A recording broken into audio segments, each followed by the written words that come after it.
Starting your baby on solid foods is one of the most exciting milestones in their first year.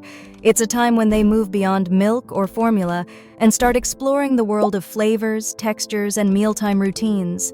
For parents, this stage is both thrilling and sometimes a little nerve-wracking. You want to do it right, ensure your baby is ready, and introduce foods in a way that's healthy and enjoyable.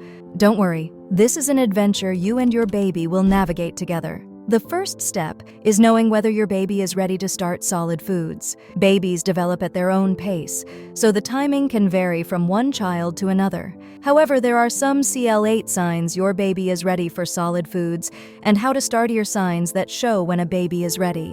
One of the most important is good head and neck control. Your baby should be able to hold their head up steadily on their own. This is essential for eating safely because it helps them swallow properly and reduces the risk of choking.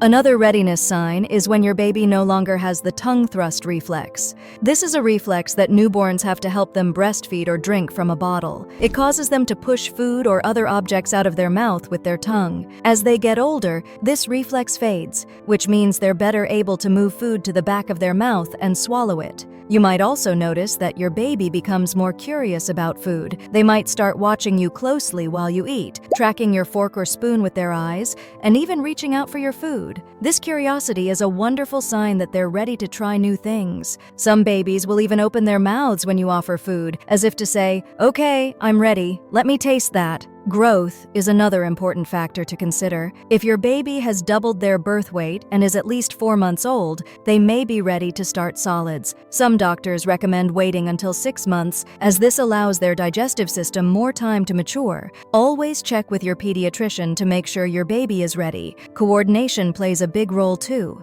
Your baby should be able to coordinate their eyes, hands, and mouth. For example, they might grab a toy or a spoon and bring it to their mouth. This ability to reach, grasp, and aim is a key milestone that helps them learn how to feed themselves. Another clue is hunger. If your baby seems unsatisfied even after 8 to 10 feedings of breast milk or formula in a day, it could be a sign they're ready for something more filling. And don't forget their excitement during mealtime. If they're leaning forward, reaching for food, or trying to participate in family meals, these are all signs they're ready to start exploring solid foods. If your baby is showing several of these signs, congratulations! You're about to embark on an exciting new chapter. Now, let's talk about what foods to introduce first. In the past, rice cereal was often recommended as the first food for babies. However, many experts now suggest skipping rice cereal in favor of more nutritious options. Rice cereal can sometimes contain inorganic arsenic, and while it's not harmful in small amounts, there are better choices that offer more nutrients. Mashed bananas are a fantastic first food. They're naturally sweet, soft, and easy for babies to eat. Plus, they're packed with potassium, which is great for your baby's growing body. Pureed squash is another excellent choice. It has a mild flavor, a smooth texture, and is full of vitamins like vitamin A, which supports healthy vision and immune function. Applesauce is a classic favorite for many babies. It's smooth, sweet, and easy to digest. Mashed avocado is another wonderful option. It's creamy, rich, and full of healthy fats that are essential for brain development. Pureed pears are gentle on your baby's tummy and can also help if your baby is dealing with constipation. If you want to include cereal, opt for whole grain, iron-enriched options like oatmeal or barley.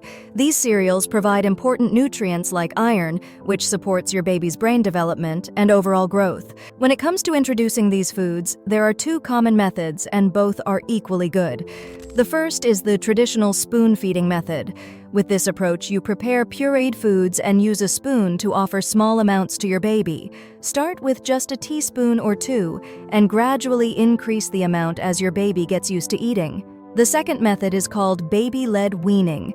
This involves giving your baby soft, baby-safe chunks of food and letting them feed themselves. For example, you might offer a piece of very soft cooked carrot or a small slice of ripe banana. Your baby can pick it up, explore it, and feed themselves at their own pace. Both methods are great options, and you can even combine them if you like. When you first start, remember that your baby might not eat much at all. This is completely normal. They're learning how to handle food, and it can take time for them to get used to the new textures and flavors. At this stage, the goal isn't to replace milk or formula, but to introduce them to the idea of eating. Begin with one small feeding a day, ideally in the morning when your baby is well rested and happy. Avoid starting when your baby is too hungry or too tired, as this can make the experience more frustrating for both of you. Offer the food in a calm, relaxed environment and let your baby take the lead. Pay close attention to your baby's cues during mealtime. They'll let you know when they've had enough. If they start leaning back, turning their head away, or refusing to open their mouth for another bite, it's a sign they're full. They might also start playing with the spoon or food instead of eating it. These signals are your baby's way of communicating, and it's important to respect them. Over time, your baby will start eating more and more. You can gradually increase the amount of solid food and add more feedings throughout the day. They'll move from pureed or mashed foods to soft finger foods, which is an exciting step because it allows them to practice self-feeding. Finger foods should be soft enough to mash between your fingers and cut into small pieces to prevent choking.